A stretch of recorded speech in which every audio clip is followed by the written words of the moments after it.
कक्षा 8 पाठ 4 माँ की ममता। माँ का प्यार अनंत होता है, उस प्यार को कोई भुला नहीं सकता। इस कहानी के माध्यम से जो कौवा है, दुनिया भर में सबसे ज़्यादा पाया जाने वाला पक्षी है।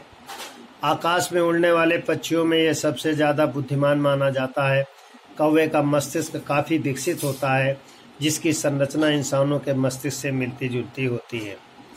प्रस्तुत कविता में यह शिक्षा दी गई है कि व्यक्ति के लिए माता पिता से बढ़कर कोई सेवा नहीं, कोई पुण्य नहीं। सेवा तपस्या से बढ़कर होती है। यह पृष्ठ संख्या 28, जिस पर कुछ पाठ इस प्रकार है। यज्ञ शर्मा संतोषी ब्राह्मण थे। उनकी पत्नी का नाम रोहिणी था। उनका एक पुत्र हुआ। पिता ने उसका नाम देव शर्मा रखा। उपनयन संस्कार के बाद पिता ने अभी उसे एक ही वेद पढ़ाया था कि उनकी मृत्यु हो गई। माँ बेटे पर विपत्ति का पहाड़ टूट पड़ा। दोनों बेचारे दरिद्र तो थे ही, अब अनाथ भी हो गए। पिता का संस्कार करने के बाद किसी की बातों में आकर देव शर्मा घर से भाग गया। भागते समय उसने माँ के बारे में जरा भी न सोचा। वृद्धा माँ अकेले कैसे रहेगी, कैसे गुजारा करेगी। रोहिणी के दुख का ठिकाना न रहा। पहली विपत्ति से दूसरी विपत्ति उसे अधिक भयानक लगी। समय के साथ वह पति का दुख तो भूलती गई, पर पुत्र के घर लौटाने की आशा ने उसे दुखी बनाए रखा। वह नित्य उसकी प्रतीक्षा करती। जब रात हो जाती तो कहती, आज नहीं आया, कल तो जरूर ही आ जाएगा। बाद में कहने लगी, जहाँ है वहीं सुखी रहे, भगवान उसकी रक्षा करे।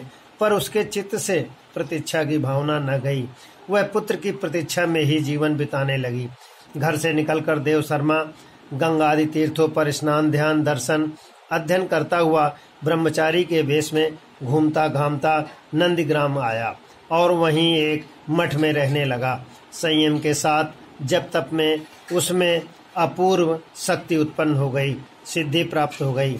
पर इस बात का आभास उसे बिल्कुल नहीं था कि जब भी एक दिन उसने नदी स्नान करके अपना वस्त्र धोकर सूखने डाला, तब उसे एक ओर से कौवा तथा दूसरी ओर से बगुला उठाकर उड़ने लगे। देव शर्मा ने उन्हें डराया। वे मारे डर के उस पर बीट करके उड़ गए। यह देख देव शर्मा ने कोप भरी दृष्टि से उनकी ओर देखा। उसकी कोपाग्नि से भस्म हो दोनों तत्काल वहीं गिर पड़े। उन्हें गिरते देख देव शर्मा को हैरानी हुई, साथ ही अभिमान भी कि मेरे समान संसार में और कोई शक्तिशाली तपस्वी नहीं है। अपने को महान सिद्ध मानकर वह नित्य की तरह नंदीग्राम में भिक्षाटन के लिए गया। भिक्षा मांगते मांगते वह कश्यप नाम के ब्राह्मण के द्वार पर पहुंचा। उसने आवाज लगाई, माँ भिक्षा दो।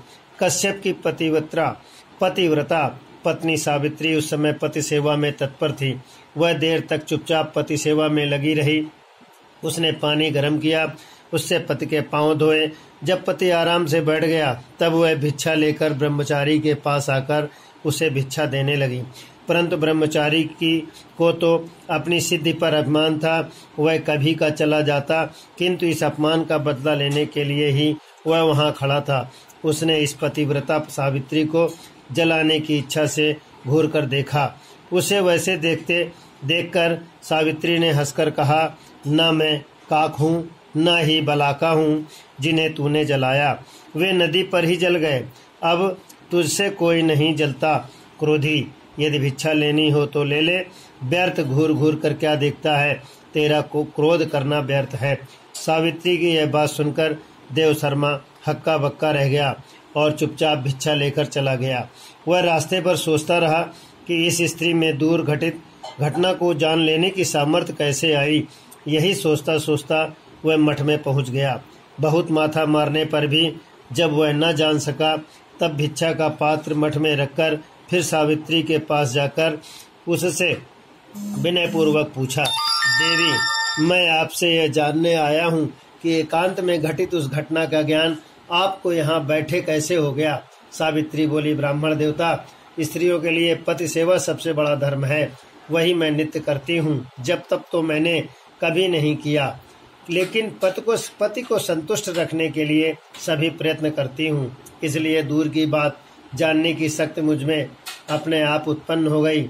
यह तो तूने जान लिया, पर तेरे कल्याण के लिए मैं तुझे एक और बात बताना चाहती हूँ।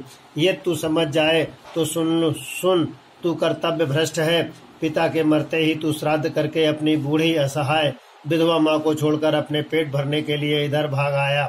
धिक्कार है, जिस माँ ने पहले तुझे गर्भ में रखा, फिर बड़े लाड़ प्यार से पाला पोसा, तू उस माँ को असहाय छोड़कर वन में जब तप करने चला गया। तूने यह न सोचा कि जिस माँ ने बचपन में तेरी इतनी सेवा की है, तेरे बीमार होने पर रात दिन एक कर दिया, उस दुखियारी माँ को असहाय छोड़कर तीर्थाटन करने निकल पड़ा। प्रश्न संख्या 29 पठन। अब प्रश्न संख्या 30 में शब्दार्थ बीट, मल, बलाका, मादा बगुला, वृथा, व्यर्थ, बेकार, संताप, दुख, संयम, इंद्रिय निग्रह, सिद्धि, तपस्या, सात्विक, सद्गुण। प्रश्न संख्या 30 में मौखिक प्रश्न बालक स्वयं करेंगे।